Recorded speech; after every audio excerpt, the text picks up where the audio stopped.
you still can't enter the United States if you're a non kind of US citizen. Mm. You can't enter unless you've had two vaccinations. Now, I think your production team have got a clip now from, I think it's from back in last September, where Joe Biden was talking about the kind of the pandemic. Yeah. And I think he was saying kind of the pandemic is over. So this is last September, I think, Mark. Yeah. Mr. Here we go. President, first Detroit Auto Show in 3 years. Yeah. Is the pandemic over?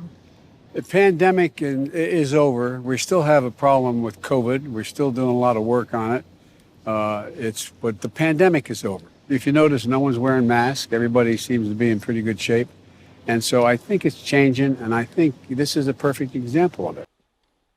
Yeah, the pandemic is over, but as you say, if you're a non-US citizen and you're a German businessman flying into JFK or LAX for 2 days of business meetings, you can't actually land in America unless you can prove that you've been properly vaccinated. What's the science behind that, Jamie?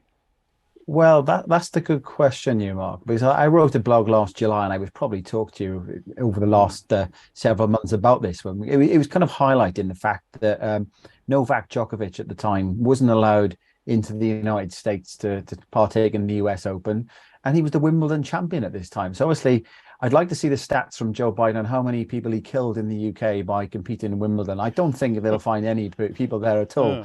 And remember, he was banned originally from Australia from going in, but as Biden was there talking about last September, in terms of moving on from the pandemic is over, we're in this living with COVID phase.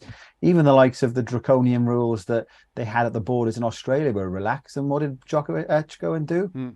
He goes and enters Australia and he wins the Australian Open. Now, what's interesting with Joe Biden here, Mark, is that he's asked now, there's some tennis tournaments going on in the US, and we do know he's come out quite openly and said that, he's had no vaccines, which is why he hasn't been able to play in some tournaments. But I think there's a Miami Open coming up soon, and there was an exemption put in for into the kind of the US for him to enter, and it's been rejected. Now,